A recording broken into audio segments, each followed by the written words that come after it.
Monday, May 1st. We are here with members, folks from the Boston Public School Department to discuss the FY18 budget as it pertains to human capital equity. I'm sorry, where's my, I don't have my, thank you. I'd like to remind folks that this hearing is both being broadcast and recorded on Comcast Channel 8 and RCN 82, and I'd ask folks in the chamber to silence their electronic devices. At the conclusion of the presentation by BPS and questions and answers from my colleagues, we will take public testimony. There's a sign-in sheet to my left. I ask that you state your name, affiliation, and residence. I'd like to read the dockets into the record. Dockets 0536 through 0538, orders for the FY18 operating budget, including annual appropriations for departmental operations, annual appropriation for the school department, and appropriation for other post-employment benefits. Dockets 0539 through 0543, capital budget appropriations, including loan orders and lease and purchase agreements. I'd like to welcome all of you today. It's been a long day so far, and so I'm going to hand it right over to you. Great.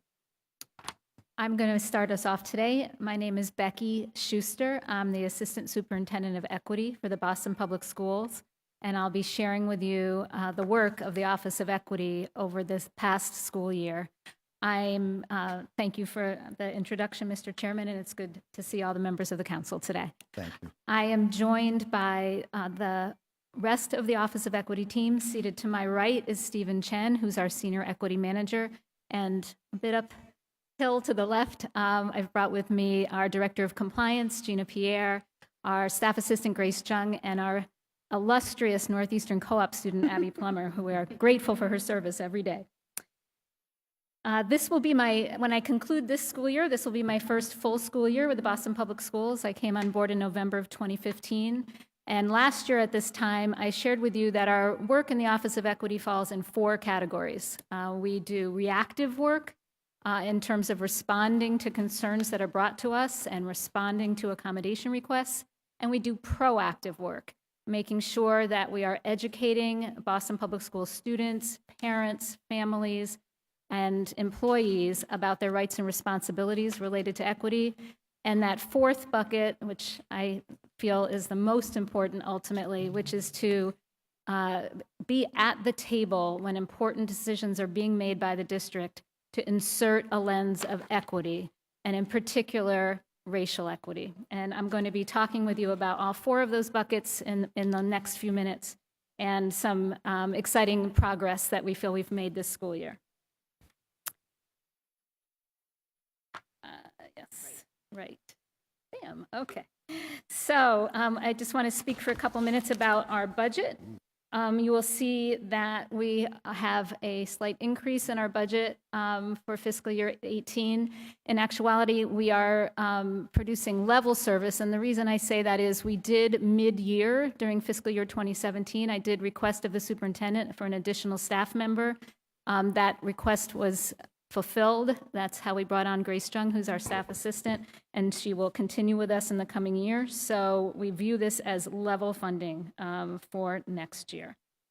I should note that we have 4 full-time staff members on our team. There are an additional 3 paraprofessionals who are paid by the Office of Equity to assist staff members with disabilities in other sections of the district. So our budget includes 7 FTEs, 3 of whom do not report to the Office of Equity. They report to individual employees with disabilities who need assistance. I'd like to tell you about the progress we've made this year in terms of equity policies and protocols. For the first time, the district has developed and published detailed protocols about how to respond to concerns that are brought forward by students, by family members, by employees regarding possible bias-based conduct. So we have done this for 2 reasons. One is to make our work more consistent within the Office of Equity, so we have very clear procedures when we respond to a concern. And perhaps even more importantly, so that in the occasions where we delegate the responsibility for an investigation, where we designate perhaps a school leader or a leader of a department to conduct an investigation of a relatively minor incident, we're able to set them up to be effective by giving them this detailed protocol to follow. We've also updated our equity circulars for the second year in a row, and I think the most important change we made this year is we moved responsibility for the investigation of sexual misconduct incidents to the Office of Equity. It was previously located in our legal office. We feel it's more effective to have that responsibility in the Office of Equity, where we're accustomed to conducting investigations on a daily basis. And we are doing that in partnership with the Office of Operations, so that we're partnering with operational leaders and operational superintendents to investigate any concerns regarding sexual misconduct. And lastly, we issued a new policy. It's a guideline. It's not a circular, but it's a guideline to support our teachers who are anticipating having conversations in the classroom that include potentially offensive language or concepts that may be painful for students to discuss. How should a teacher approach that conversation? And we issued guidelines to support them. In terms of our investigations, I'm proud that we began this school year with no backlog in terms of investigations. And what that means is, of the precisely 200 concerns that came in our doors last year during the previous school year, and the 59 accommodation requests that we received, all of those were resolved by the time we started this school year. Since the school doors opened this year, we've responded to a total of 300 concerns that have been brought to us. So you can see we are on an upward trend for concerns being brought to us. And this is just counting those that we had a formal response of some sort. An investigation, coaching, mediation. Sometimes we go into a school and do a broader climate audit when we feel that's important. And we've also begun applying restorative justice in some of these situations. We've also this school year responded to over 100 disability and religious accommodation requests. Primarily that's from employees. We have been partnering on a daily basis with Boston Latin School to ensure compliance with the Department of Justice Resolution Agreement. We're proud of the progress we've made, and not only are we in compliance with that agreement, but we have gone beyond what's required in that agreement.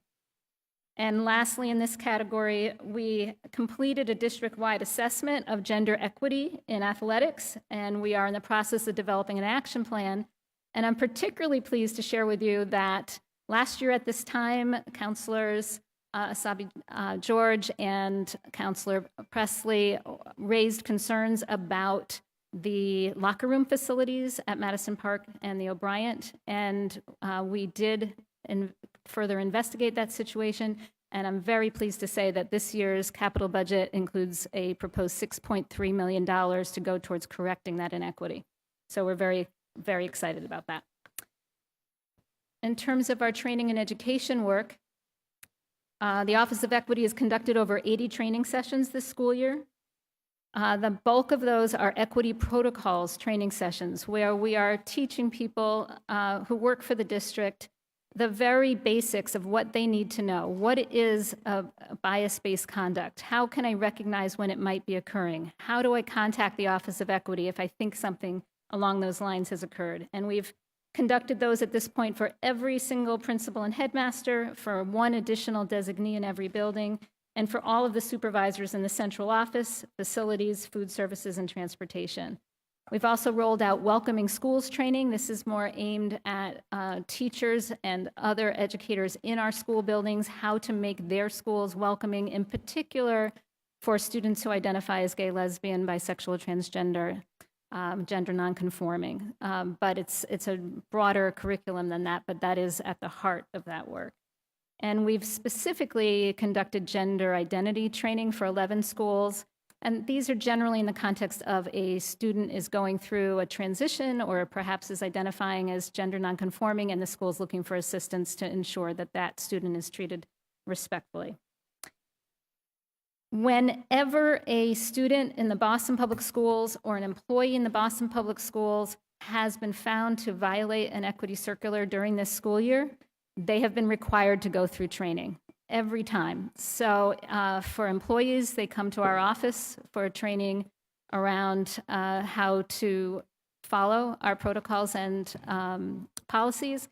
And the part I'm particularly excited about is we now have a partnership with Safe and Welcoming Schools so that every student who is found to have violated an equity circular goes through training on a Saturday, so it's not disrupting their studies. And they learn about equity, they learn about the particular issue where there was a violation. So for example, if a student were to make a comment that's anti-Semitic, then when they go on that Saturday, they learn an overview about civil rights and bias-based conduct, but then they also learn specific information about the history of anti-Semitism. Same thing goes if they use a racial slur, they're gonna learn about the history of African Americans in this country, et cetera. We implemented a poster campaign, so I challenge you to find a school in the district that does not have equity posters up in the hallways that instruct students and others in the building how to find the Office of Equity. And coming up in just 10 days, we are hosting a statewide conference for our peers across the district to share with them best practices for preventing and addressing bias-based incidents in schools. And this is that last bucket that I talked about, final slide, the work that we do in terms of bringing an equity lens to decision-making in the district. We partner every day with the Office of Human Capital to ensure that we are recruiting, selecting, and retaining teachers of color, particularly Black and Latino teachers, and you'll hear more about that in a few minutes. We try to get ourselves to every table where decisions are being made, program decisions, policy decisions, procedure decisions, to infuse that discussion with a lens of equity, with a particular emphasis on racial equity. And we've been trying to build capacity for that work. So, the folks on my staff we try to get to as many tables as we can, but we also want to increase the capacity of others who are at those tables to raise issues of equity, to know how to conduct an equity analysis, to ensure that they're thinking about the implications, intended or unintended, of their decisions regarding an equity lens. So, for example, we have partnered with Michelle Shannon, the chief of schools, to offer a 3-session training series that is mandatory for all cabinet members this year on how to apply a racial equity lens to policymaking. So we are growing that capacity across the district. And lastly, we continue to contribute leadership to broader efforts across city government and across the city as a whole. So actively participating in the leadership of the Boston Alliance for Racial Equity, the City's Resilience Collaborative, which I'm sure you're all familiar with, as well as the Internal Racial Equity Framework. So we make sure that Boston Public Schools Office of Equity is part of these broader efforts to achieve racial equity in the city. That concludes my presentation, and I'll now turn it over to Emily Kazelbosch, who's going to be speaking with you about the Office of Human Capital. Thank you very much, Becky.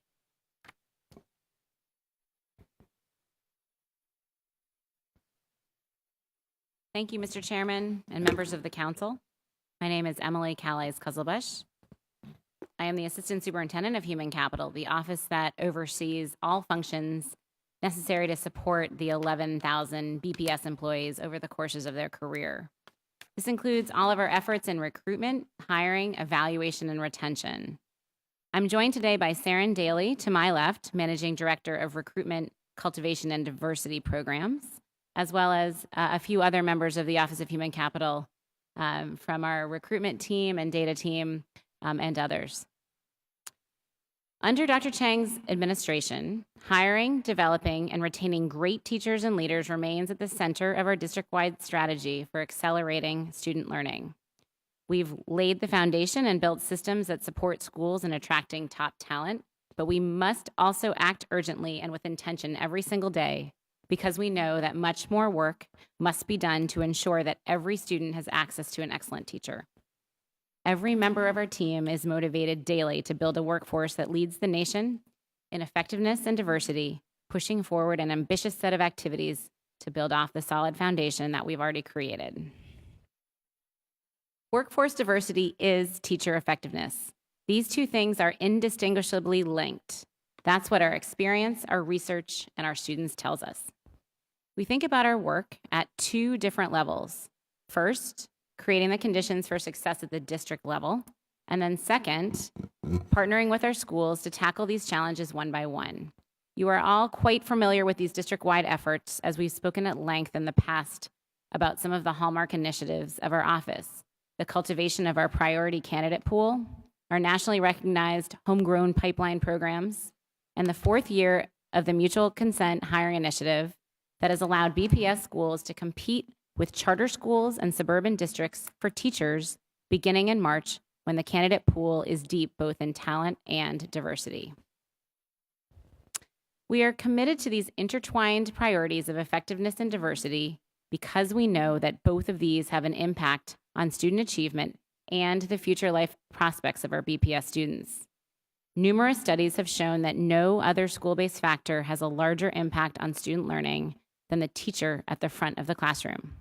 We know that talented teachers can set students on dramatically different life paths. We don't want anything less than an exceptional teacher in every classroom for every single student. A year ago, in May 2016, I shared with the council our planned next steps for this school year, 2016-2017, for accelerating our progress toward both effectiveness and diversity. On this slide, you can see them listed under our office's core priorities of recruiting, hiring, and developing and retaining educators.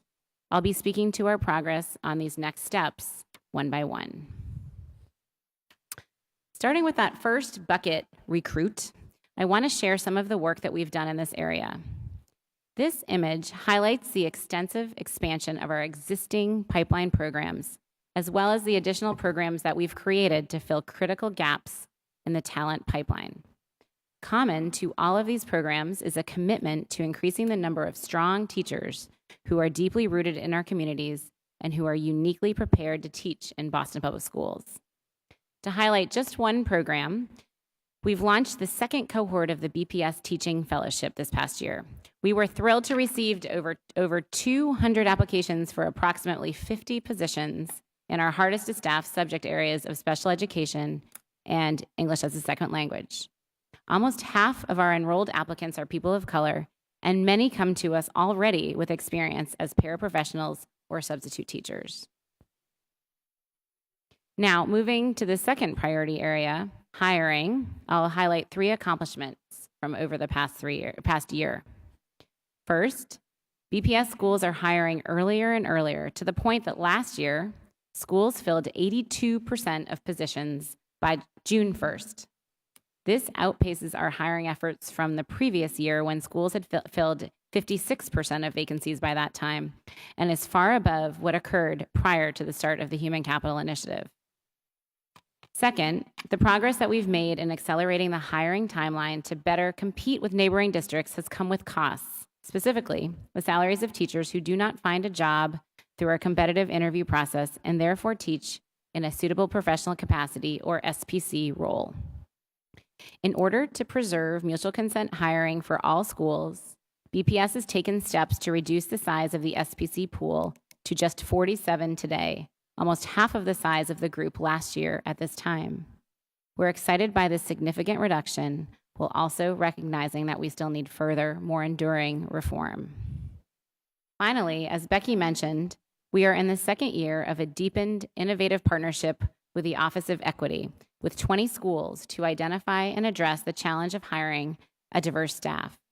This has involved an additional menu of supports for these schools, including mandatory training, individual coaching sessions, assisting with resume screening, providing early access to candidates of color. With this partnership, we're taking a school-by-school approach to supporting hiring and retention, as we have seen individual schools dramatically increase the diversity of their own teacher workforces through smart early hiring and retention of teachers of color. The rich diversity of our student body has ensured that Boston is becoming one of the most diverse school districts in the country. Our 57,000 students reflect Boston's vibrant blend of cultures, representing 140 countries and speaking 80 languages. 86% of our students identify as Black, Latino, or Asian. Boston Public Schools has prioritized workforce diversity for years and is far more diverse than the state and national average and more diverse than many of our big city urban peers. We've also maintained strong diversity at 37% teachers of color, while other large districts have seen steep declines in recent years. Our long-term investments in local pipelines, mutual consent hiring, and targeted retention strategies are aimed at counteracting this trend in future years. The reality in BPS is that the overall diversity of our workforce has remained relatively stable for the past 15 years, with a slight increase in the percentage of Latino teachers and a slight decrease in the percentage of Black teachers. Although we're proud that our programs and our intentional focus on cultivating a diverse workforce has helped us avoid the steep declines that other cities have experienced, we know that holding steady is not good enough. Now, moving on to our third priority, developing and retaining educators, I'm going to discuss quickly our efforts using the evaluation system as an essential tool of growth and support, ensuring that we have high-quality implementation that actually improves instructional practice. We put ourselves in our teachers' shoes, and we seek to answer these three questions. How can we continue to clarify the vision for instructional excellence in BPS? Where will teachers continue to find the support that they need to realize that vision in their classrooms? How will teachers be held accountable, and how will principals be held accountable for supporting them? This school-by-school implementation work is helping us make significant progress toward providing teachers and school leaders with a fair, transparent performance management and evaluation process that supports professional growth and student learning in all schools. In this priority area of developing and retaining our educators, we are working to counteract the many barriers that limit the number of teachers of color in our schools. The teacher pipeline is not as diverse as we know that it could be because of many challenges that occur even before a teacher of color gets hired in Boston. For example, high school graduation rates for students of color are lower than those of their white peers, as are college enrollment and completion rates, as are the number of teachers of color choosing education as a college major. The programs and policies that I've described under the work that we do to recruit and cultivate and then hire teachers are aimed at breaking down barriers to employing a diverse workforce. On this slide, on the right side, are a few examples of where we've identified barriers to retention that disproportionately impact teachers of color. That's on the left, excuse me. On the right-hand side, you'll see how we are addressing these barriers. For example, we're conducting one-on-one interviews with teachers to understand their reasons for exiting the system and to inform our retention strategies. We've added a staff member focused on diversity retention and partnered with the Department of Education to hold licensure workshops for teachers of color who are on waivers. We've made strategic referrals and designed tailored recruitment events specifically for teachers of color who were non-renewed in their schools. And finally, we've centered principal professional development around anti-bias, anti-racist practices. Our people are our biggest asset in shaping the opportunities that we provide for all of our students. That's why BPS is committed to using every tool that we can to build the most diverse and effective workforce possible. Our commitment to both effectiveness and diversity is threaded through each of our three human capital priorities and drives our work at both the district and the school level. I look forward to further discussion. Thank you, Emily. Let me introduce my colleagues in order of their arrival. To my left, Counselor at Large Anissa Sabi George, Counselor Andrea Campbell. To my right, Counselor Matt O'Malley, Counselor Tito Jackson to my right, and Counselor Ayanna Presley, who stepped out, and Counselor Tim McCarthy. Counselor Sabi George. Thank you, Chair, and thank you all for being here today. I am curious, and we'll start, Emily, if that's okay, I'll just start with you since you just finished your presentation. Yep. We talk about the racial breakdown. Do we talk at all about the male teachers versus the female teachers, and then within grade levels? As you might know, I have 4 boys in BPS, and my 6th grader in particular loves his male science teacher. And he actually, by chance, has 2 male teachers this year, and it's just amazing what this male science teacher has done for his love Yeah. and exploration of science. And it's Yeah. something I've always sort of been aware of, but it's amazing to me to watch it sort of play out. Right. And I think it's really important. I think we probably have a higher number of male teachers in our high schools. Right. Yeah. But if you could talk to that a little bit. Sure. I'll talk, and then I'll ask Sarah to talk a little bit about some of our pipeline programs. So overall in the district, we have about 25% male teachers, but you are correct that there are some schools that have a higher percentage of male teachers and some schools that have a lower percentage. Similarly to how I talk about the experience for a student of color, I would ask principals, is it possible for you to, an elementary school principal, is it possible for a male student in your school to go from kindergarten all the way through 6th grade and not have a male teacher, right? Like, it is important. You're telling us about your own experiences, and the research backs you up, that it is important that kids have a variety of role models. So some of our pipeline programs have a greater ratio of males who are being accepted into the program and completing them. And Sarah, I don't know if there's one that you want to highlight. Thank you, Emily. I would say that the area of interest for our programming with males in particular is identifying ways in which male educators or future educators could engage in our work. So using programming that is not only during the day and during the week, but looking at Saturdays as an option for our programming. All of our programming in our pipeline program are situated in the Saturday as a time frame. Our accelerated community teacher program, which is the program that's in its 3rd year, we've been averaging 28%. And we have the most interesting anomaly this year. We have 5 male Latinos in our accelerated community teacher program.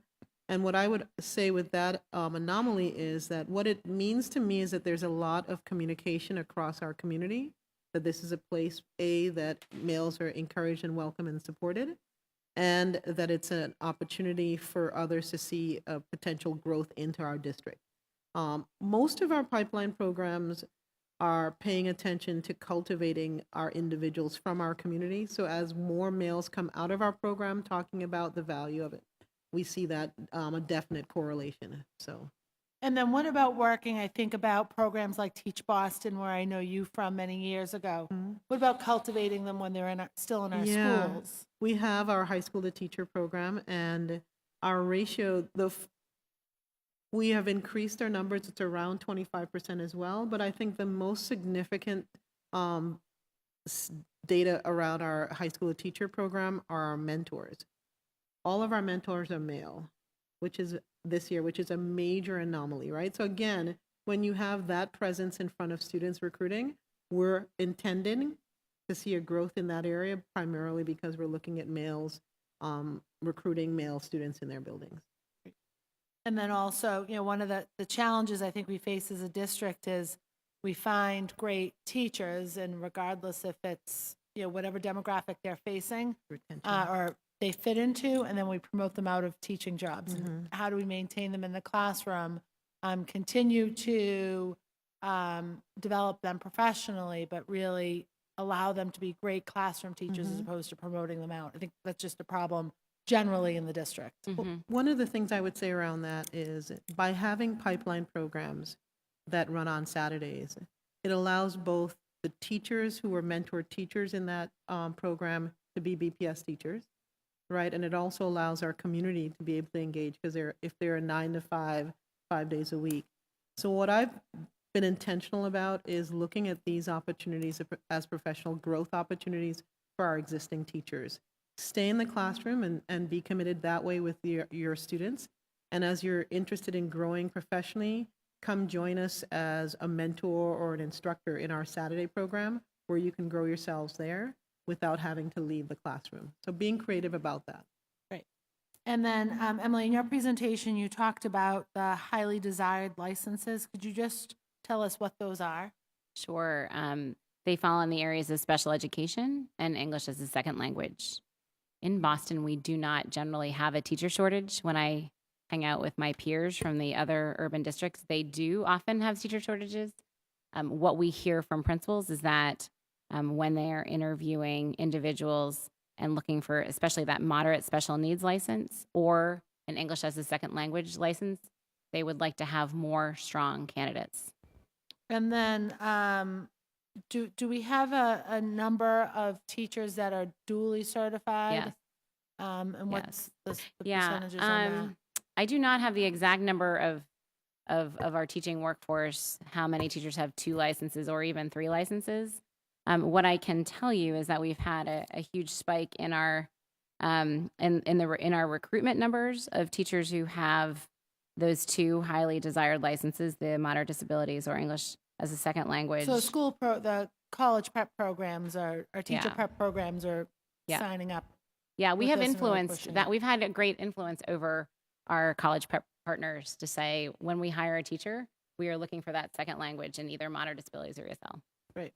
And then just to talk about the SPC pool for a moment, Yep. said 47 as of today. Yep. Are all of those 47 teachers in a classroom? Every single one is in a classroom. They are teaching in their license area. They are often co-teaching with somebody who also has that license. Sometimes they are pulling small groups of students. For example, if you have somebody who has an elementary license, they're pulling 4th grade math students. So they're having a consistent work with the same group of students every day. They're responsible for everything that a teacher of record is in terms of planning and teaching and assessment. Great. I'll save the rest of my questions for round 2. Thank you. Counsel Campbell.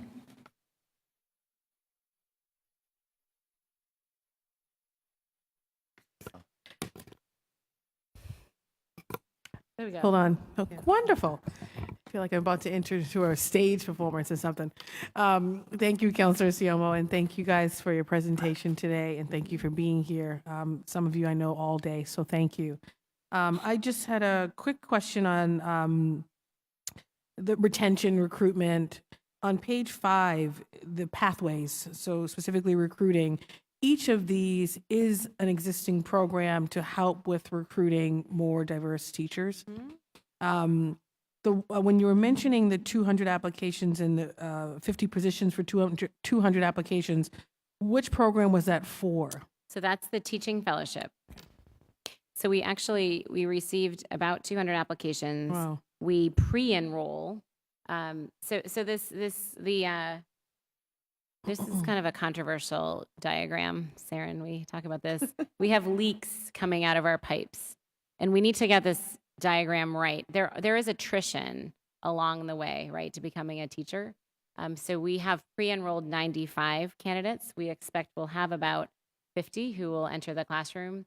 We have beefed up and provided much more support specifically for the MTEL, for the teacher test.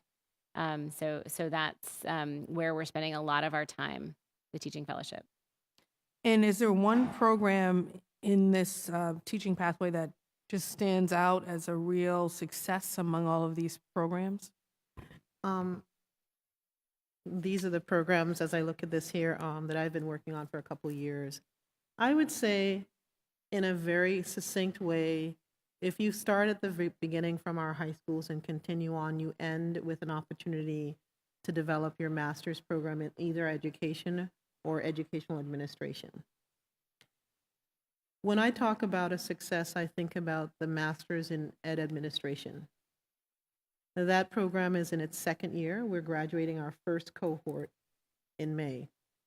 And it became a program, or that model of having the basic UMass Boston's educational administration program and just offering it as a satellite in Boston in our new bowling building on Saturday, simply because we've had educators, you talk about retention, who are looking to continue in district and either get principal certification or their masters or CAGs.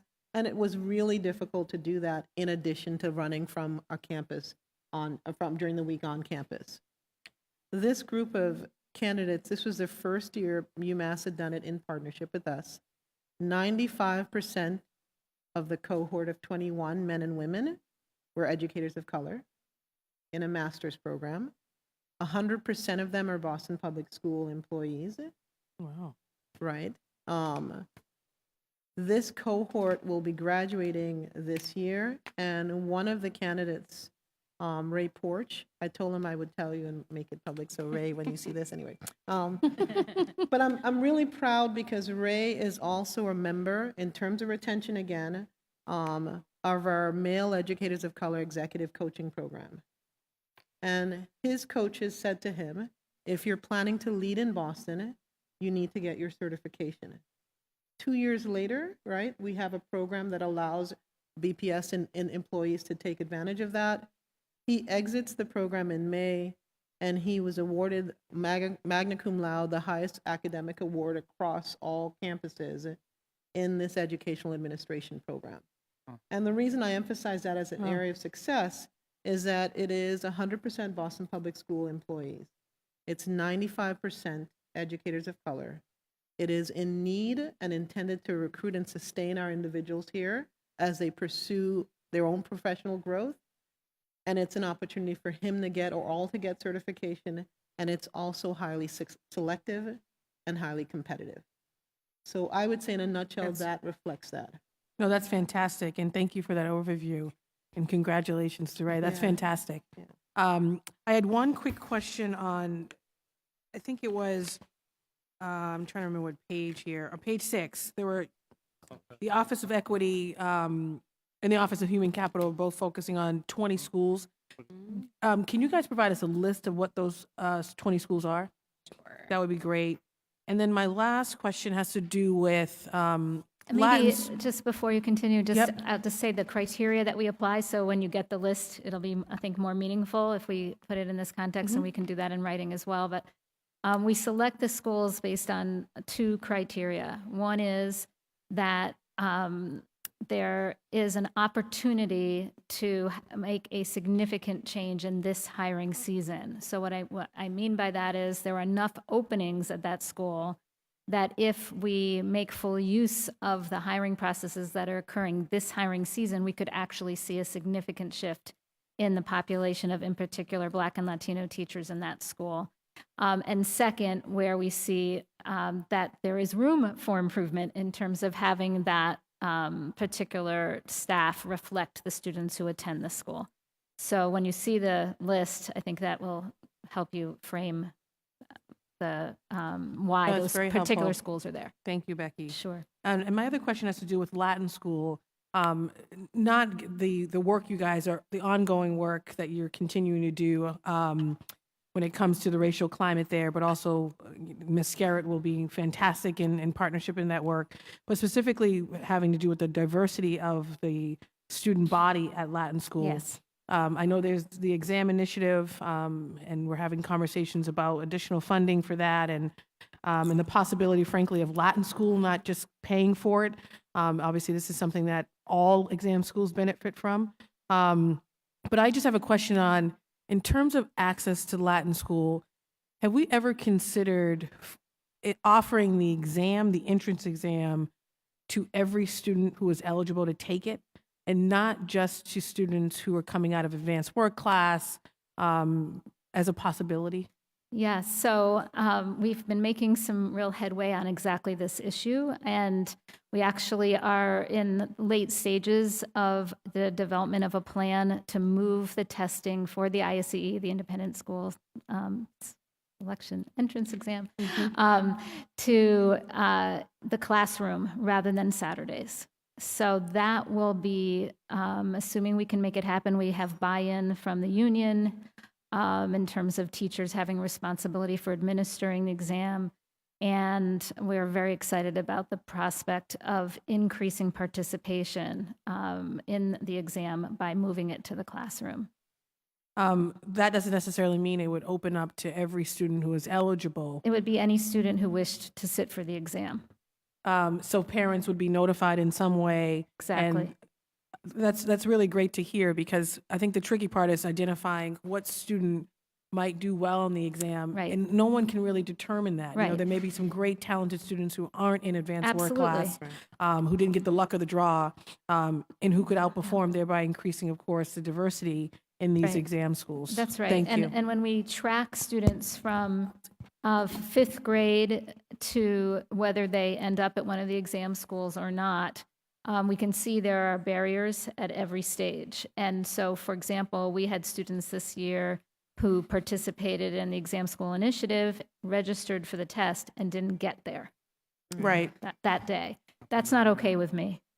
And that's exactly why we're working on moving the test into the classroom for as Which is many a of them as possible. fantastic idea. Thank you. And I know that Mr. C and Jerry are just great in thinking of creative ways to make sure that kids have access, That's and right. parents, of course, as well. So thank you. Sure. I'll save any questions for the second Thank you. round. Counselor Counselor O'Malley. Siomo. Thank you, Mr. Chair, and good afternoon once again, ladies and gentlemen. Following up on Counselor Campbell's question, as my fellow alum, I too applaud any efforts to grow the pool of 6th grade and 8th grade test takers of the ISEE. I would hope that we're able to have some safeguards in place to make sure that we have the available, obviously, testing material and proctors. I know there was some concern with having a test site in every elementary school could be problematic, but that's not necessarily for this conversation, but I know we will continue to address that going forward. Similarly, I wanted to give you guys all kudos for that slide right there, number 5. As we were going through it, I saw the leaks, and I thought this is either clip art gone bad, but it's not. It's you all sort of owning. You've made some great strides to recruit and retain teachers, a diverse teaching pool, but it's not perfect. And I think that goes. PPS quite often puts a shine on a sneaker, as it were. And you all are sort of owning the fact that there is room for improvement. I think that needs to be pointed out. I appreciate that. I don't have too many questions, other than to follow up though on the Latin school. Do we have any statistics to show? I know it's early and it was just 1 year, but with the increase of the exam school initiative and more rigorous classwork for all 5th graders. Are there any statistics from this year's class for really all 3 exam schools, but particularly for Boston Latin School in terms of the racial makeup of, did we see an increase in number of kids of color admitted? Yeah, we did see an incremental increase this year. What I should say is that was an invitation. So we've seen an incremental increase in terms of who was invited. I'm waiting still for the data on who enrolled because that was a very recent process, as those of us who are parents of 6th graders in the Boston Public Schools can tell you. Are you a parent of a 6th grader? I just might be the parent of an eager 6th grader who will be at Latin Academy in the fall. Excellent school, excellent school. But that is that in the way you worded that is crucial. We've seen an increase of invitees, particularly kids of color, That's because not only are we competing with private schools or other That's right. schools, there are a lot of more competitors in the mix than maybe, certainly when I was there, maybe not so much. Counselor Campbell came several years after me, but that's very good news, and that ought to be applauded, so thank you all for that. I appreciate the work that, in terms of the positions being posted on March 1st, and 82%, I think was the figure, have been filled by June 1st. I think that's another example of, to an earlier hearing today on the desire for many of my colleagues and I to have a firmer schedule of students accepting their placements for the following year, simply because they obviously are very closely coordinated, not to be. So kudos to you all for that.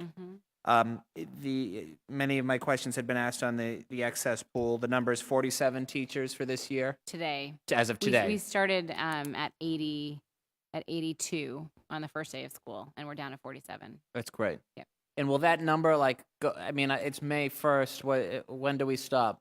So we never stop. Okay, good answer. The goal is that strong teachers get hired into budgeted positions. So we are actively working with those 47, as well as others who have been accessed and who are looking for positions, so that they'll be hired into position for next year.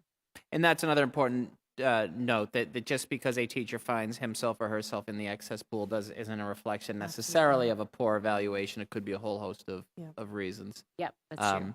But I did, on slide 3, where you talk about the effectiveness, a single year in a classroom with a grossly ineffective teacher cost students $1.4 million Yeah. and lifetime earnings per classroom results in 9.5 months of lost learning compared to students assigned to average teachers. Yep. That's a staggering statistic. Yeah. And again, I am the son, brother, and nephew of Boston Public School teachers. I know that the vast, vast majority are doing yeoman's work each and every day, and I know we all share that.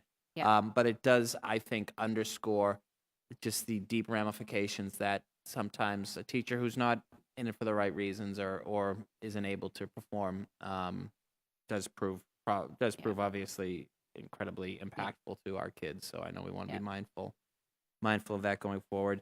And then this is something a little bit off topic, but as you talk about sort of the different pathways to recruit teachers, and is there any program similar to what many law schools have, where a first or second year lawyer, if he or she goes into private practice, can have some loan forgiveness? Do we have any partnerships with some of our You know, we higher have ed schools? We have in the past. I do not actually know right now if my recruiters know.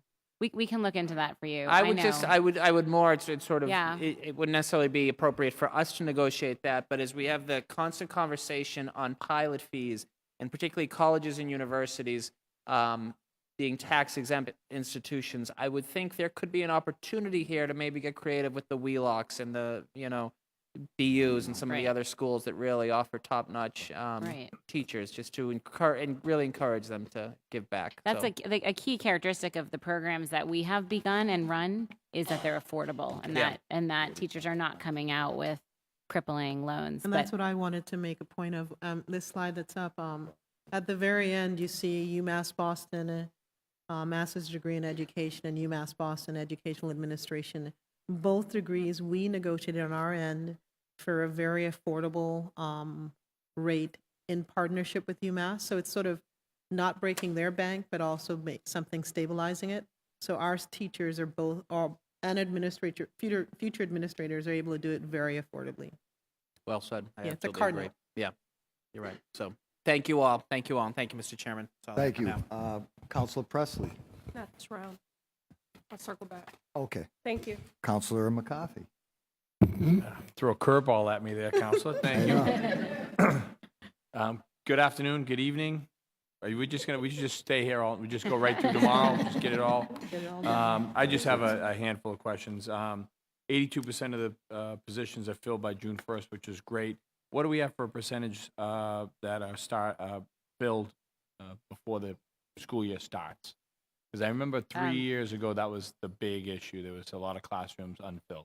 So I believe, where's John? I thought we were close to 100%. Like we are not, we're on alert, but, or my data, John, were we close? Yeah, we were close to 100%. Great. That's a great turnaround, because I remember 3 years ago, there were literally kids at Boston Latin Academy, Right. not to scare you, Yeah. but they had science class with no science No, teachers and no, things. So I'm glad that's being fixed out. The percentages of teachers of color, teachers with dual languages, and teachers with advanced degrees, tremendous increase. Is Boston residents, do they have any weight at all in that percentage? And if not, why? Well, when we hire teachers, so you're talking about teachers specifically, not all of our other. Well, I 11 think groups. anybody who lives in Boston should get at least a little check on the box. Yeah, we do. We know that schools, when they're interviewing, they have a choice of many candidates. We know that we hear often from principals that they are bringing candidates from the neighborhood where the school is sometimes, and who know Boston well. So I know that that matters, that they know their students well and that they know their neighborhoods. So Okay. that's how I'd answer that. And Counselor Campbell had talked about male teachers, which is phenomenal. As I said earlier, it was like 6 hours ago, but I said earlier, I was at the Bates School this Saturday, and Mr. Vega is leaving. Unfortunately, he's heading out to California Right. to take a job. But now we have Mr. Morales, who seems like a really nice guy. Yeah. So again, a male role model with these kids is a very positive thing. So congratulations on that, and I wish Mr. Morales the best. And as I told him, I'll be in close contact with him, as I am with all my principals in my district. The last question is, 34 black teachers had left, and you conducted interviews.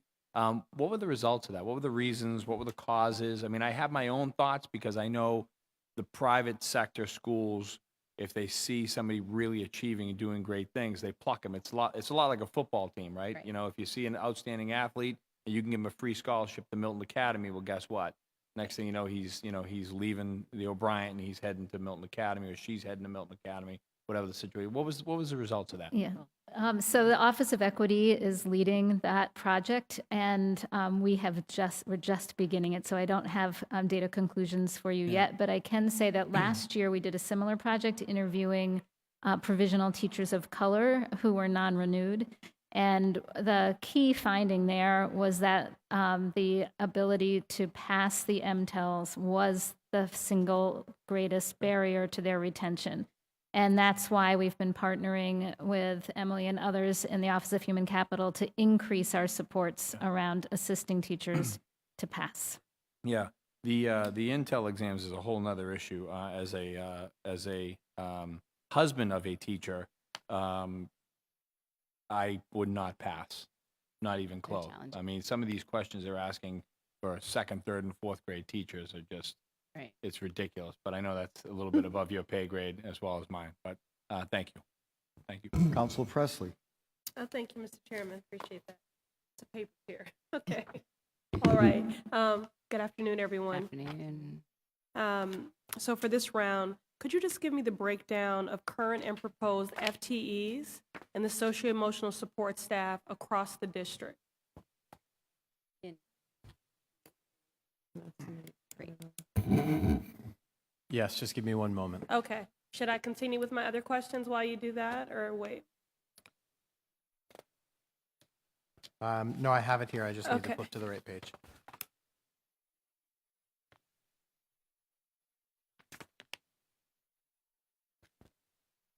In terms of what we consider emotional staff at the school level, I have the numbers that are considered the guidance and social worker supports, I think is what you're asking about.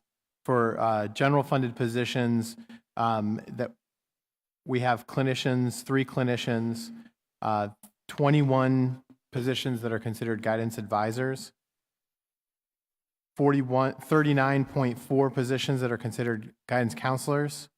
We have 6 pupil adjustment counselors, 62.2 school psychologists, 52.2 social workers, and 37.6 student development counselors. That's 219.4 total FTEs, an increase of 5.4 over last year's budget. Okay. Those were general funded positions. One more time with the final numbers, and then I missed the social worker number. The social worker number is 52.2. And the total number was 219.4.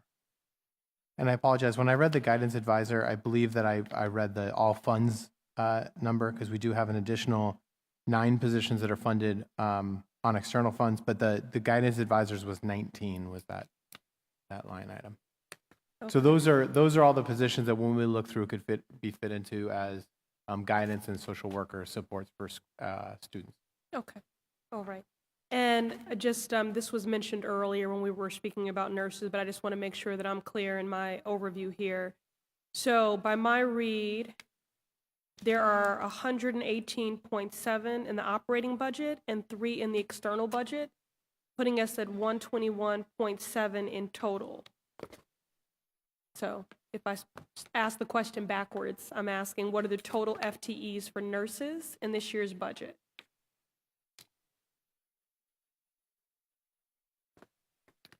That's going to take me just 1 minute to confirm, but I do know that we have increased the total number of nurses this year by 2, though that's not the question Okay. you're asking. And then could you speak to, in the grand scheme, what are the deficits there? So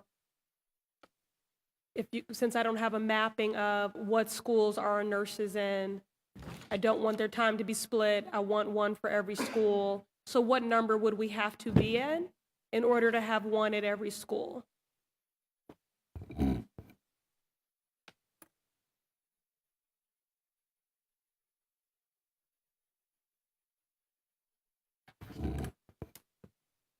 So total all funds nurses, we have 123.6 Those are nurse FTEs for nurses across all schools.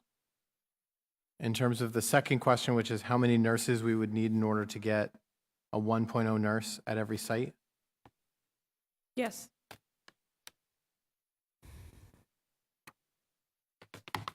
just one moment.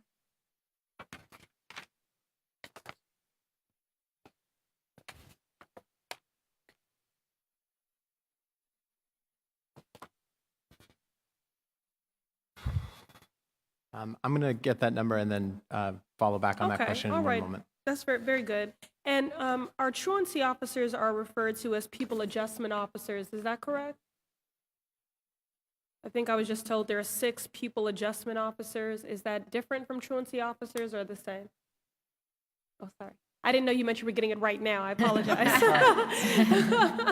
It's a new day. It's not 3 hearings or never. Thank you so much. Okay.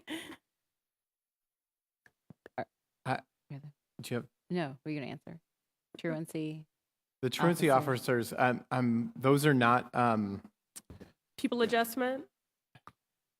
I can look that up. Okay. I can't remember the I'm exact term asking for. because you may recall the last budget cycle. That's right. We were fortunate to have the very good work of these officers highlighted, Right. but it was also underscored that they are overburdened. Yep. And so I want to get to whatever the characterization is of them. I'm 43 years old. We call them truancy officers. So I need to know how many of them are in BPS, and I want to get a sense of their caseloads and how many schools they're responsible for or students. I think for the second half of that question, I'm going to need to follow up with our social emotional learning team and get Okay. that response at that hearing. Okay. The number of those positions are level funded from last year after the restoration of. I think the cut was either last year or 2 years ago when they were restored. So it's the same number of FTEs this year as it was last year. There haven't been any adjustments to that, and I'll get that number as well for you. Okay, great. And then what I'd be looking for is just for these truancy officers, what is their current capacity? What is their caseload? How many schools or students are they responsible for? And then, do you have any data around your excess teachers? Mm-hmm. Yes. Race, gender, age? Yep. So this is excess data. These are teachers who were excess from positions this past February, 4 months ago. Okay.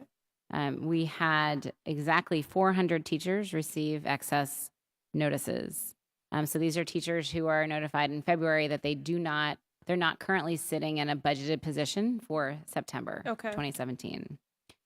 So 6.3% of excess teachers are identified as Asian, 28% identify as Black, 8.3% identify as Latino, and 56.5% identify as white. Okay, and is there any sort of professional development or anything being provided to help to? Yeah, so we send, there's a couple things that we do that are both aimed at the schools who are hiring as well as the individuals who are looking for positions. Okay. So we send school leaders a regularly updated spreadsheet of all current excess teachers. I've said this before, and it continues to be true, that a principal hiring for a position wants nothing more than to get an experienced, strong Boston teacher in that position. It's much less risky than getting a new teacher, frankly. So we see that experienced teachers are being hired pretty early on. So we send them strategic referrals of our strongest excess teachers who've received either an exemplary rating or a proficient rating. And then we cut that by licensure area and other information that they'll need. We do individualized career support on one-on-ones if people want, on resumes, interviews, and things like that. We have a large number of fairs. Actually, this Saturday, we have a fair for teachers who are excessed, where they come in one place and school leaders come and do, along with members of their personnel subcommittee, come and do interviews. Okay, very good. Mm-hmm. And I think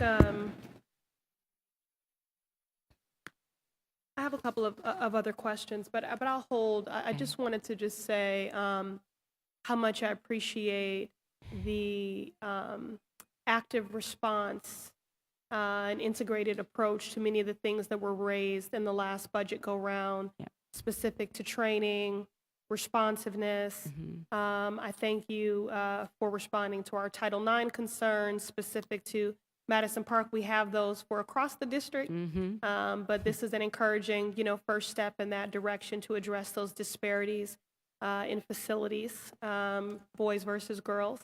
And to the point, questions have already been asked relative to diversity of workforce and retention. And we've got some great programming in the pipeline that I think will get us to where I think we need to be ultimately, which is to recruit and move as a cohort. Because so much of their ability to want to stay is to create a culture where they are not in the minority. It's sort of the posse program, but within BPS and for educators and for adults. I just think that's really critical so that they have that built-in support system and that homogeneous kind of safe space. I'm not sure what kind of intel you've gotten about what's contributing to our losing and being unable to retain as many teachers of color as we would like, but a lot of it is school climate and still feeling marginalized. Yeah. Well, the folks at this table are in full agreement with you about that. And one of the innovations that we are trying this year with our group of 20 priority schools for hiring is we are aiming to place folks who are graduating out of those pipeline programs that Emily and Saren just spoke about, and trying to place them in a minimum of 2 people per building for exactly the reason you're saying, so that they will have one another. They already know each other. They have relationships. And it's extremely important that they have effective mentorship, but it's also extremely important to have peers who you can go to, you can share your frustrations, your challenges with, your joys with. So we are aiming to do that. There's a lot of pieces that have to fall into place in order to achieve that, because the openings that we have at any given school often have very specific requirements, but that is our hope that we will be able to achieve that this year. Well, I thank Councilor Jackson for his leadership in this space, and, we'll continue to be vigilant in this regard because, the city is 53% people of color, and it should not be this hard of a lift. So we've got to inform the aspiration, have the development. I love the programming that's building that pipeline within BPS, because it's not just about who we can attract to our city, but about those homegrown folks and having them come into the system as educators. So. Yeah. I definitely want to comment on that because you framed out what we believe for retention. You can go anywhere and teach, and if you're great, that's going to be the case. But we want to develop programs that make individuals want to stay in Boston Public Schools and see themselves growing within the city, doing the work that they want to do now and in 10 years. And I would say that the biggest driver for that are our affinity programming, our male executive coaching program and female executive coaching program for educators of color have really created a cohort of individuals that bump into each other in different spaces and are seeing themselves well networked. And it's all about how to make the experience that they're having in Boston something that they see themselves doing over the long haul. So I absolutely agree, and I see evidence of that. All right, very good. Thank you, Mr. Chairman. Counselor Jackson. Thank you so much, Mr. Chair, and I want to thank this panel who was speaking about many areas that I'm very passionate about. Schuster, I want to thank you for the work that was done last year in particular around a difficult time, and I think that we have opportunities to learn in those difficult times about how we standardize things across the district. And we know that the issues that occurred at Boston Latin School are not simply at Boston Latin School. And we have an opportunity to learn and also lead in a way that actually deals with many of those issues across the board. One piece I do want to still acknowledge, I want to ask you, are you now on there? I know that the superintendent has two cabinets. He has a senior cabinet and he has a broader cabinet. Correct. Every other superintendent prior to the superintendent has had your role in the senior cabinet. Are you currently in lower cabinet or the upper cabinet Yep. now? So it's my preference. I am currently in the broadest cabinet, and it's my preference Okay. actually to stay that way, and I'll tell you why. I am interested in having the lens of equity at the table when decisions are being made.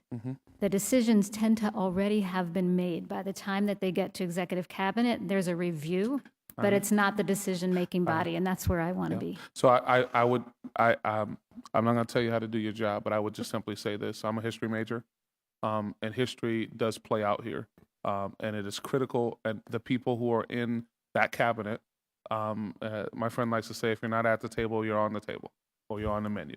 And so the strategy, long-term strategy, and there's a reason why there's two, I'm sure decisions get made at a lower cabinet level, but I'm also sure that there are decisions that get made at a higher cabinet level. Your job, what you are doing, is a strategically for our district is critical. And what we see is when our eye is off the ball or something doesn't go right, we have a conversation with the Department of Justice, which we don't want to have. So I would say, and I want to say through you to the superintendent, it is still my contention that whether or not I'm sure there's some things that people don't want to do, particularly with cuts across the board. I think that your role is important enough to be in that cabinet, and I will again have that conversation with him directly. I think that's a really critical component. Do you have sign-off authority on hires? Yes. Okay. So I guess what have we learned at Boston Latin, and what of those learnings have we spread throughout the district? I know you work with Visions, and I've been over to Boston Latin. I'm very impressed at the dream team that's over there right now, and I'm also very encouraged. Rachel Scared is a friend, and she is one of the most to me the best educators I've seen in generationally, and I think she will serve that school and our district and our young people really well. So I'm really excited about what's going to go on there. But what did we learn, and how are we taking those learnings and scaling those learnings across the district as a whole? If I had to pick one lesson from Boston Latin, it would be the importance of making sure that every school leader, and by that I mean principals, headmasters, assistant principals, assistant headmasters, directors of student support services, anyone who's in a role where they're likely to hear about a possible bias-based incident needs to know how to get assistance at that time, how to recognize that this particular event might be a bias-based incident. So that's step one. And step two, where do they go for help? I think that's the most important lesson from Boston Latin, and it's one that we've absolutely scaled to the district. Okay. And I also want to just go on record. I think we have some of the finest teachers in the nation. And I think as we have these conversations about early hiring, and human capital, it sometimes sounds like the presupposition is that we don't. So I just want to go on record and note and give kudos and propers to the people who do this on a regular basis, who are there for the 6 hours or 6 hours and 40 minutes on a regular basis. And I know there's all these folks who want to talk about reform and innovation. You know, someone has to show up every single day. For sure. And be in front of those young people and inspire them and actually keep their attention. And when I do it for 2 classes, I have to go take a nap. So it is a hard job. And I just want to give props and kudos to the folks who do that on a regular basis. And also to my colleague, Counselor Hasabi George, who did that for a long time, but she actually has 4 at home, so she actually probably still does it. I guess one issue that I didn't hear addressed is, so Dr. Travis Bristol, who's now at Boston University, did a report, and he actually looked at males of color in a school. And there was a analysis that was done that actually allowed us to see if there were 2, you could actually extrapolate out that by there being 2, the school leader was a person of color. So one, how are we addressing those issues? Because the data does show that males of color in a school not only help students of color, but actually help all students, which is actually, I think, really important. So how are we, one, recruiting, but two, we've had huge issues around attrition for males of color in the Boston public schools. Let me start. Mhm. Yeah, you've brought up lots of good points. So our this is data that I shared last year, Counselor Jackson. So I don't mean it to be repetitive. I just want to get into who's leaving and why they're leaving. We generally have the number fluctuates every year. Last year we had about 370 overall teacher exits. This year we had about 90 more. We had about 460 exits. When we look at specifically Black teachers, they comprise about 20.5% of our population. They are resigning. About 17% of our resignations are Black teachers. However, about 30% of our retirements are those of Black educators. Where we get concerned is if somebody is retiring earlier than they have to. We talk about how we want to retain excellent, experienced teachers. If someone is technically able to retire, but we would prefer to hold on to them for as many years as we can, but they're leaving for some of the reasons you've cited, that concerns us. So overall, I just want to distinguish the people who are leaving because they have a choice versus people who are just ready to retire and ready to move on to the next chapter of life. Yeah, but I think what we also need to look at, there's a huge cost there. Yep. Right? These are very highly trained individuals. Absolutely. You spend money on PD, you spend millions on PD on a regular basis. These individuals are and by the way, we know that teaching is a field that you get better at over the course of the first 5 years. Yeah. Right? And so there's a lot that goes into the folks who are actually leaving. In addition, you can never grow your numbers if you lose more people than you bring in. Well, the 33 Black educators who are going to be interviewed by the Office of Equity, we will bring that back to you next year to tell you what we're learning. Yep. The other thing I just want to say, just like Counselor O'Malley pointed out the leaks, sometimes we do focus on some of the things we're working on here, and that can come across as more negative. I wanted to point out that Boston Public Schools was recognized last month as one of the great districts for great teachers across the country. I don't know if you heard about this, but there was an extensive review of policies and all of the data that we had to turn over to the National Council on Teacher Quality. And along with Denver Public Schools, Washington, D.C., Pittsburgh, a number of other districts that are doing excellent work, we were held up as a district that should be very proud of the policies we have in place to support our excellent teachers. So I want to give props to Saren and the work that that she's doing.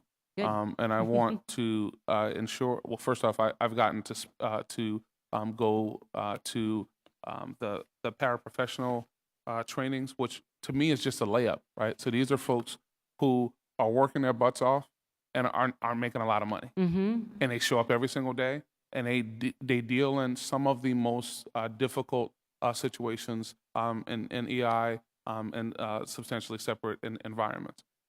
Those are definitely people who are dedicated to this because we know what their pay scale is. So I just want to give props, and I've gotten to speak at the MEOC program also, which is inspiring to me to see those brothers supporting each other. And it's just something that, by the way, I think other aspects of city government can learn about bringing people up in that space. Did you read the Ed Week article that came out 2 days ago? Yes, ma'am. You got it. Which is Wanna make awesome. sure. So the only two other pieces I wanted to say is that around the SPCs, I still think we need to figure that out. I think that the cost is high. I also think that there are individuals who are very talented, who are not being placed in positions, and we still need to figure that out. Because we realize, and I don't know, and I'd like the number for this year, but that those dollars come away from other things. There's $11 million that are getting cut out of schools. And lastly, I'd like, and I'll just take these two after I'm quiet. Brighton High School is rehiring folks. I am told that there's very few teachers of color who were rehired at Brighton High School. That disturbs me. It troubles me. And considering the amount of time that I've gotten to be over there, you can't tell me that there are not teachers of color at that school that shouldn't be part of that turnaround. And so if that doesn't change, then we will be back here looking at why, if we're talking about diversity, that we're not employing it in a total restart of a school. Thank you for your concern about that issue, and we have prepared data for you about that rehiring, because we knew you had asked that question. But I'm pleased to say that based on the equity analysis that my office conducted in partnership with others, it does look like we will see an increase in the number of teachers of color at that school. It's always a little hard to predict because we make offers, they're not all accepted, of course, but the numbers are looking good for where we will end up by the time school opens. Thank you. Before I pass it to Councilor Sabi George, I want to acknowledge the work of Jonathan Landman, who I've been in constant touch with about teachers of color in particular and the turnaround status. And he's been very responsive. He's hard to get a hold of as I am, but he's been wonderful, and I think he's doing a great job. So I just wanted to say that. Councilor Sabi George. Sure, just a question that probably you can share with us at another time. On your budget, the Office of Equity budget sheet, it just has the original allocation, not the actual. So if you could just share those dollar amounts with us. Sure.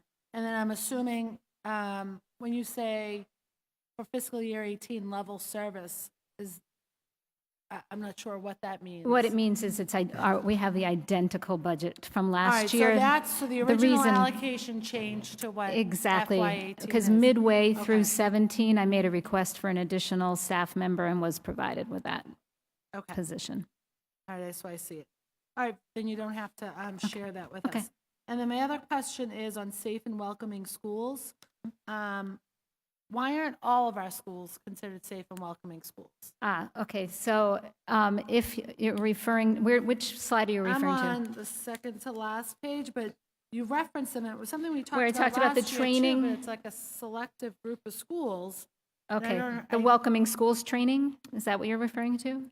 Yeah, you did the training, and then you've referred to the schools that are safe and Yeah, yeah, yeah. welcoming. And I'm Sorry for saying the that confusion. why aren't 100% of our schools understand. considered safe and welcoming? Safe and welcoming schools, it refers to a very specific program that's located at Succeed Boston, which was formerly known as the Counseling and Intervention Center, where students are placed on a temporary basis when there are conduct challenges. And so safe and welcoming schools personnel are meeting with those students to provide the training. So this is not a specific set of schools. It is a program that resides in one single building to assist our students who have been identified as violating an equity circular. Does that answer your question? So that's the Barron Center. Is that the Barron Center that you're referring to? Yeah, that's another what name for it, yeah. That's the old name for it. Yes, But exactly. so that's That safe and center welcoming? has a subset of personnel called the Safe and Welcoming Schools team. I getcha. Yes. Okay, so, and that's where, okay. Very good. No, Exactly. so I had, the way that I I heard it understand. was, we have a number of schools that are. Yes. Which leads me to believe that we have a No, number of schools that aren't. we are committed to having 100% of our schools be safe and welcoming schools. Great, that is it for me. Thank you. Thank you. Councilor Campbell. This mic is, oh, here we go. We need to upgrade our technology. Can we get a budget increase for that? Thank you. I just have a couple of quick questions, just big picture, and I apologize if you said this at some point. I know 25% we have male teachers that represent 25% overall in the district. What are the total number of teachers in BPS? Sure. And then my second question related to that is the overall number of teachers of color across the entire district. Yeah, we can give you numbers and we can give you So I can tell you that percentages. for next year, we're projecting a January 1st. We've provided our January projections for FTEs. In the category of teaching, we're projecting 4,412 teaching FTEs. Will you say that one more time? What'd you say? 4,412 0.9 Okay. teaching FTEs projected For for the- January 1. Those are filled teaching positions as of January 1 of next year, our projection. In And terms as of of the total Janu- number of budgeted positions. So like when we start, just because I think about this in sort of school year, so when we start September in the fall, this school year, how many teachers will we have? We have 4,545 teaching positions. 4,545 teaching positions. Right. And so just for the purposes of budgeting, the city asked us to project as of January 1. That's the number Okay. that we report as part of our budget package. So it's a January 1 projection of 4,412. Okay. That's Counselor Campbell, would you like Okay. me to read? I Yeah. can read the number of teachers in each demographic category, if that would be helpful. That would be helpful. So the number I have is 40 off. I cut it. This is cut by the job teachers specifically. So my total is 4,601. So it's only 40 off. But we have 4,000. So the total is going to be 4,601. 4,601 Mhm. teachers. Yep. And And why do you differ from the So teaching position? often, Counselor Jackson ask for cut by a specific job code, which is our teacher staffing. So that's how I cut it. Okay. what's the other factor is that we have a number of teaching positions that we're holding in reserve as we Okay. liquidate. So depending on if you're pulling actual teaching Yeah. positions for right now, Yep. we have more teaching positions in our budget than in our current. We're projecting once we liquidate the reserve to have level number of FTEs for teachers. But that's why when we pull numbers of demographics, we're pulling our actual teachers in teaching positions in this current year, and our budget reflects a reserve of teachers that are not yet in positions in our budget proposal. Got it. Okay. So I'll give you the numbers. Teachers who identify as Asian, 285. 285. Teachers who identify as Black, Mhm. 922. Teachers who identify as Hispanic, 465. Teachers who identify as white, 2,841. 2,841.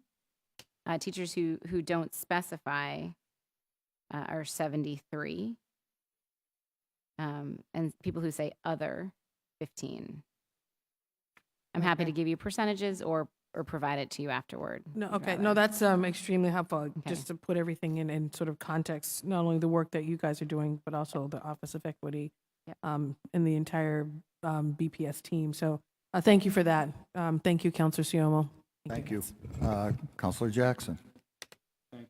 Thank you so much.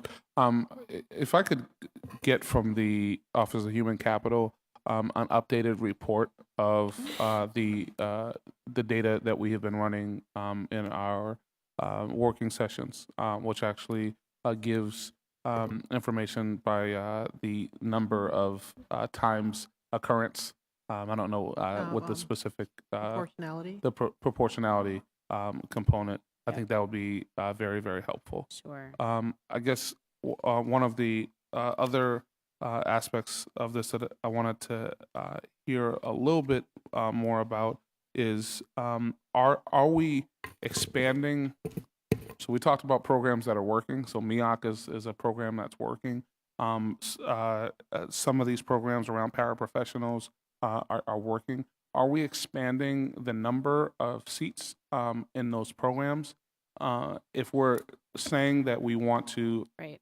and by the way, how human capital was sold to us is that it was a diversity tool, Mhm. right? And so that's what we were told.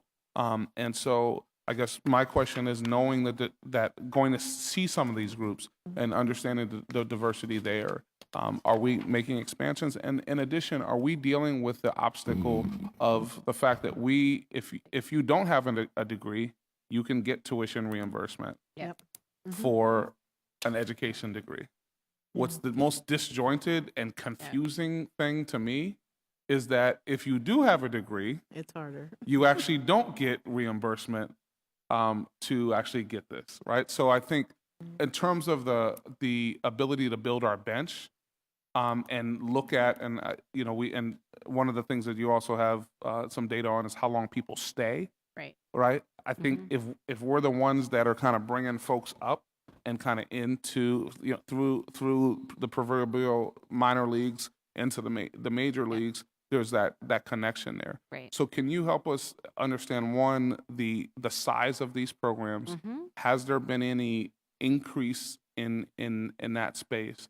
And then also what the actual pipeline looks like for helping with tuition reimbursement to people who, in all honesty, do some of the hardest jobs for the least money in the Boston Public Schools. So I can answer the tuition reimbursement one first.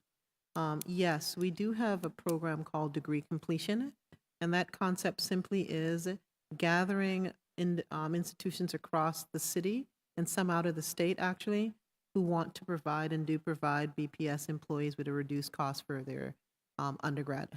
And you were right, there is a $7,500 grant by the state that you can use if you are a paraprofessional in the role more than 2 years. And that is all towards meeting the gap between associate's degree and undergrad. So yes, we do provide support for that. I just want to say, come out on a Saturday, because a lot of this is happening on that day. You asked about numbers. For our high school, the teacher program, our goal next year is to relaunch and look at 75 students. A very aggressive goal, but as I said, we have a fairly robust group of mentors who are really excited about engaging in that way. Our community paradevelopment program, which is the one that focuses on individuals coming into from our community and beginning their journey back into education as a paraprofessional, that still sits between 30 and 35.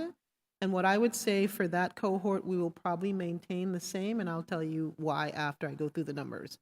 Our accelerated community teachers, again, between 25 and 30, will maintain the same this year, partly because in that same space of pipeline programs, we are increasing our numbers with our city year partnership that will bring another set of a cohort of individuals, utilizing either individuals who are in the city, in city year now, or folks who are coming from all over the country and coming to Boston as a city year core member.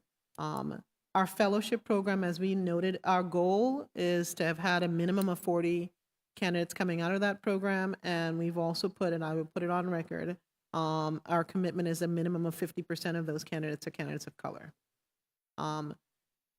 The other two master's programs, they are variation, because the nice thing about those two programs, it's not limited.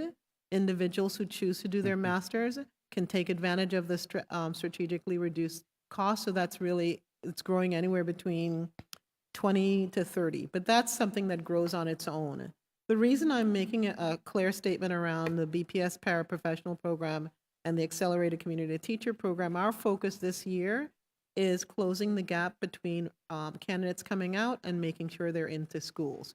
So just as you're hearing about what's our pipeline, what's our pool, we want to be able to report back to you that we increase the number of candidates coming out of our program and finding positions in our building. Right now, we're at about 25-30%, and the other 21% are taking advantage of grad schools. And then there's another group that, quite frankly, are making two decisions. This is a really hard role, and I'm not sure I want to do this, which is healthy when you look at those leaks. And the other is that in order for me to make the professional or family shift, I need more time. So in all cases, I would say once we are clear on having the back end, then we can increase our numbers, but we want to increase with a yield that's predictable.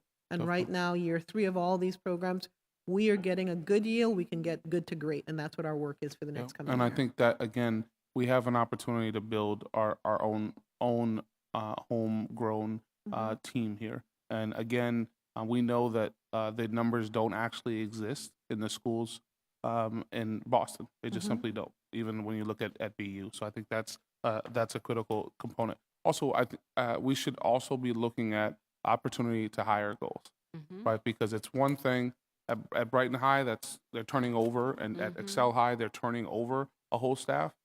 At the Nathan Hale, there might be one person there. So I just think we can't only look at the aggregate, that we need to drill down to the individual school site level and be speaking with school leaders at the school site level around how we look at this issue of diversity, because it's very different, and there's huge Right. disparities between different schools. And so I think to be more accurate there, we should actually be looking at the individuals on that school site level. Those are all of my questions. I would also just note, this is an area that I've gotten to work very intimately with this group of folks. I really appreciate the work that you do. I appreciate the progress that we've all made together. And I also appreciate how we've been able to work through very difficult times. And I think a crisis is a terrible thing to waste, and that there are some real learnings that can happen across the board around standards. And also, we also can't assume that adults know how to speak about difficult issues, especially in the world that we live in today. And so it requires actual training for teachers, staff, administrators to be able to have difficult conversations that we may not even have at our own home. Right. And so I think it's really important that we continue. Many trainings happened at Latin. We need to be thinking about how that comes out of the central office, how Visions does an audit of every school, and we train everybody up, and we need to lead in this space. And we had a blip. Let's now take that, embrace what we learned, and make sure that we are the most culturally competent school district and resilient school district in this area in the United States of America. Thank you. Counselor Presley? You good? Thank you. Okay. Let me go to public testimony, and I would ask the speakers to keep it brief, please. Peggy Wiesenberg and Kiara Mark.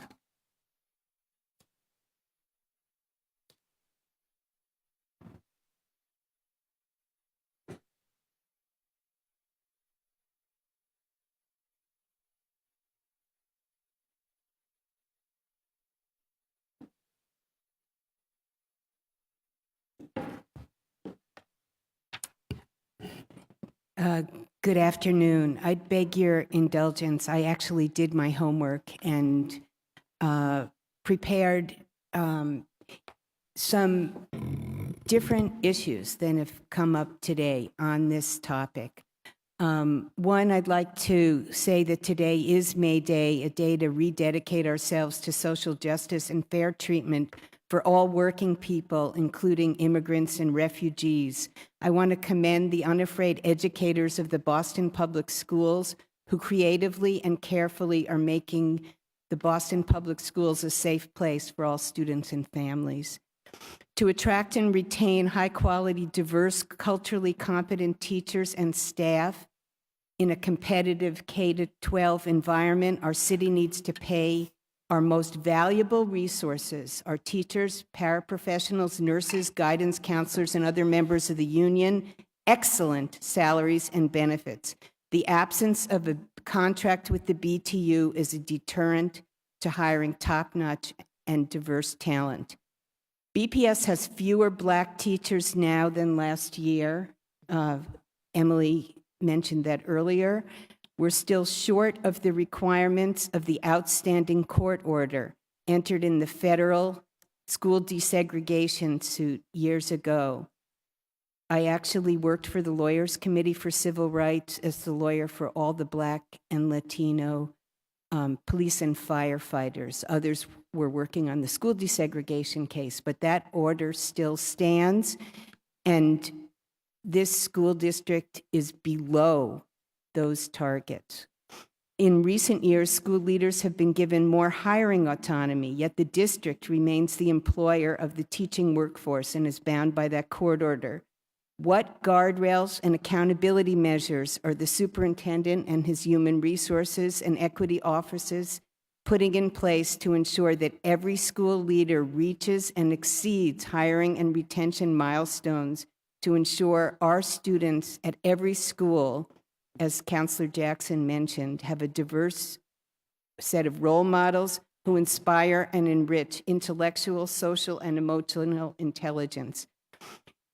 I want to speak about educational management organizations that have contracts to operate BPS schools.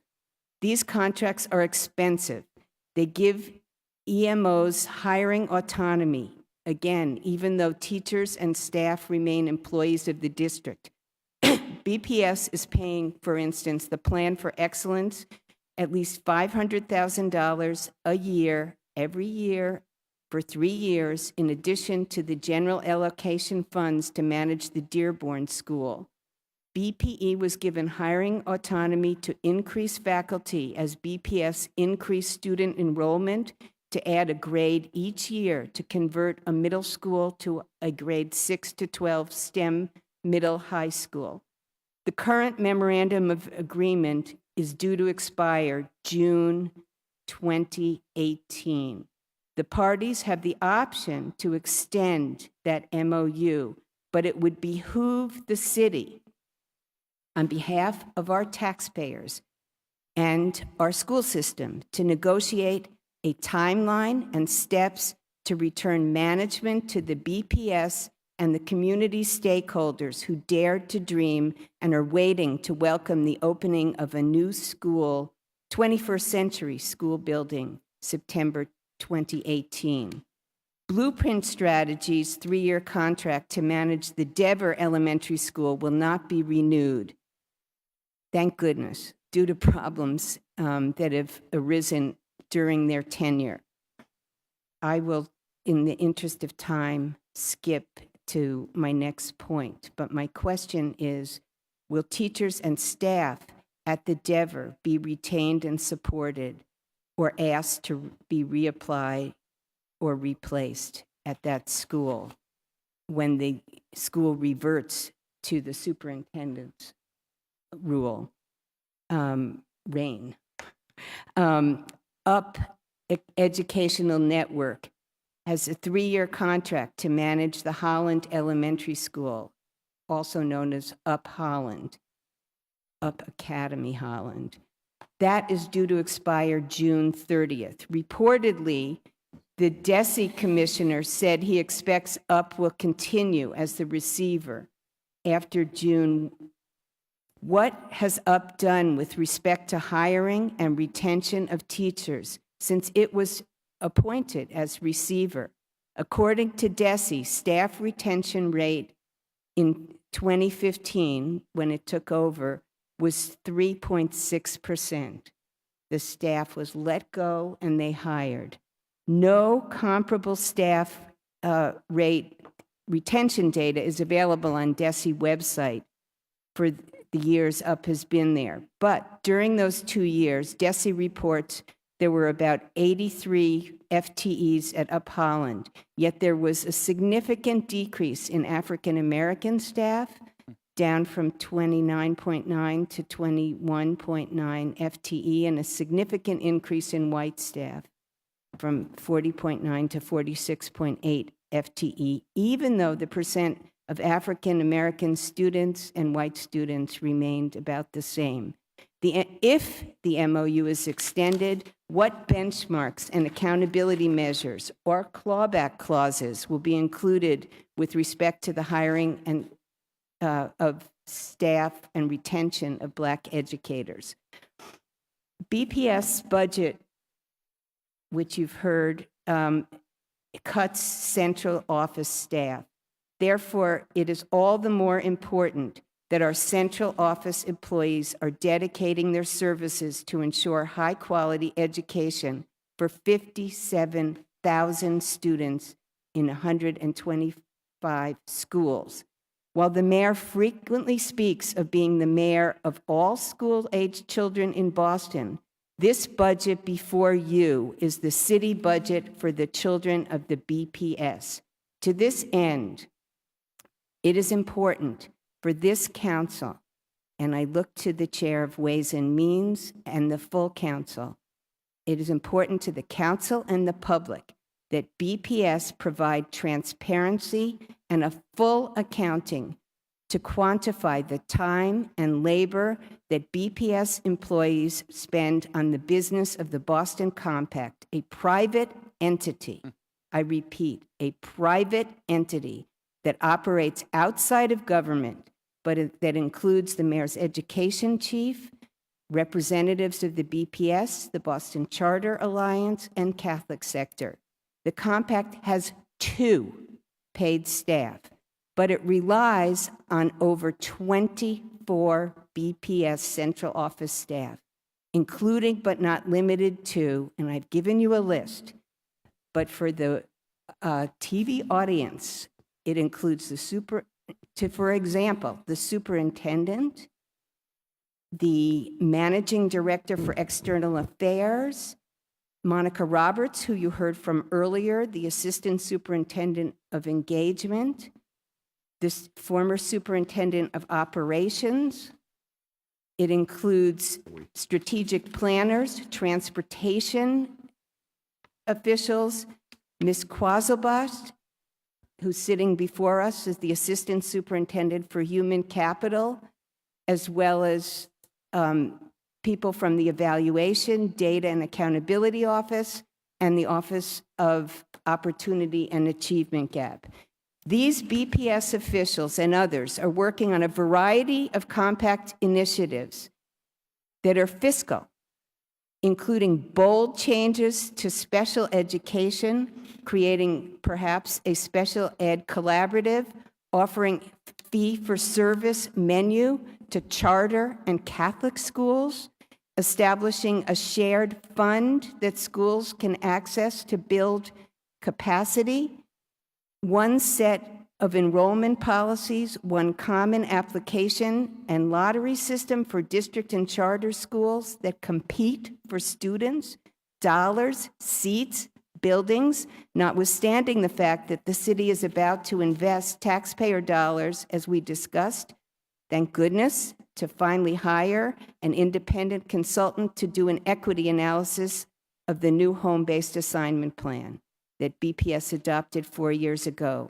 These and other initiatives are being developed on the public dime, and it is your job to help us, the taxpayers, and the parents and community to understand how much of our BPS staff time and labor are being diverted to these ventures. Thank you.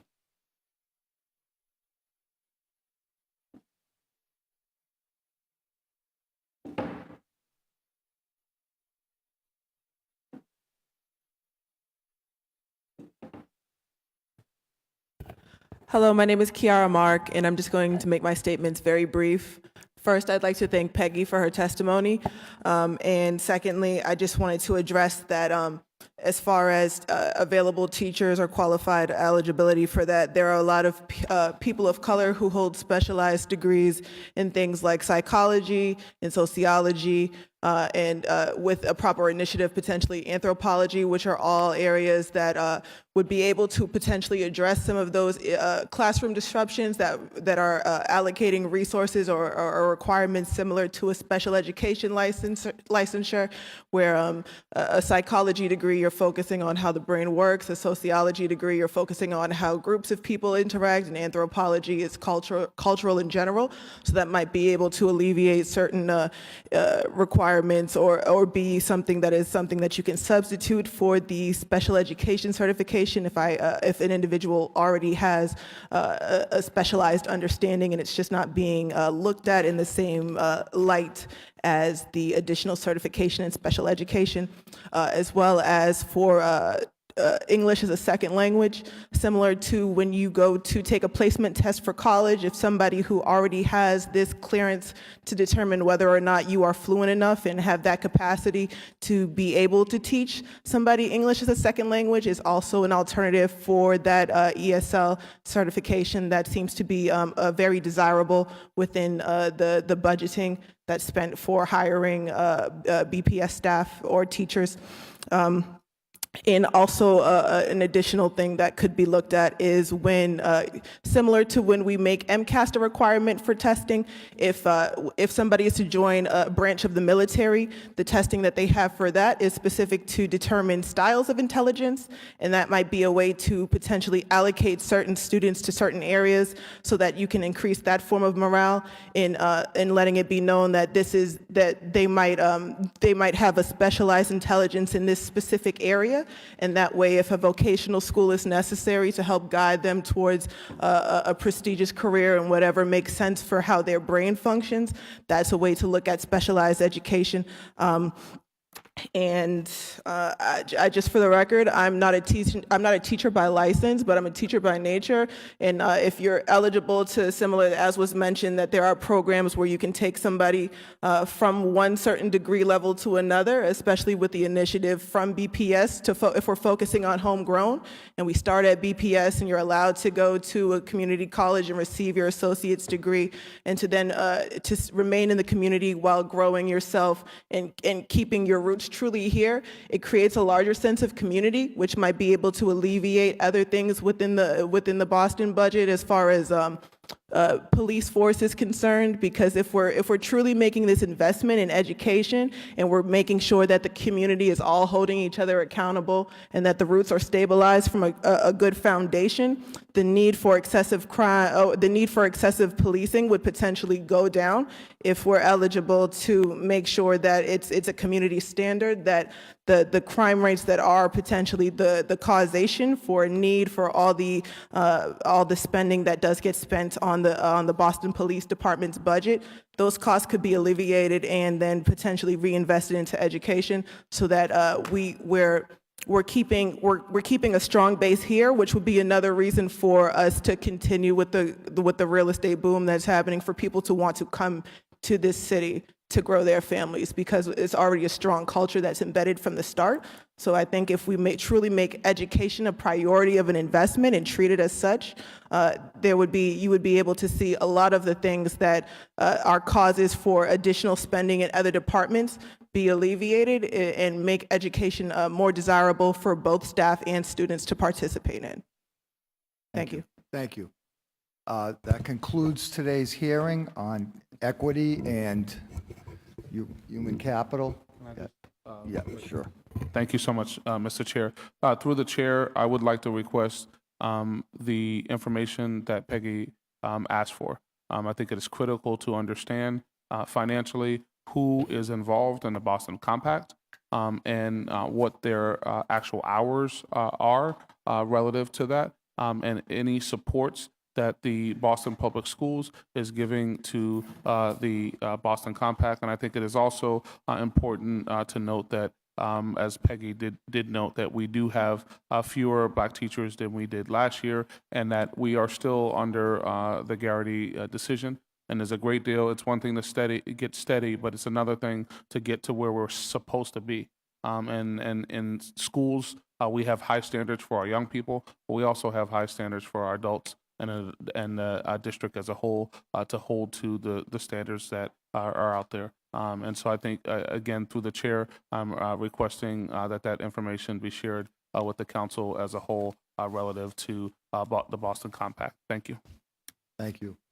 I'd like to thank you, Stephen, Emily, Becky, Saran, Nate, and David back there. Thank you all very much for today's long testimony that you provided. We appreciate it. This hearing is adjourned. Thank you.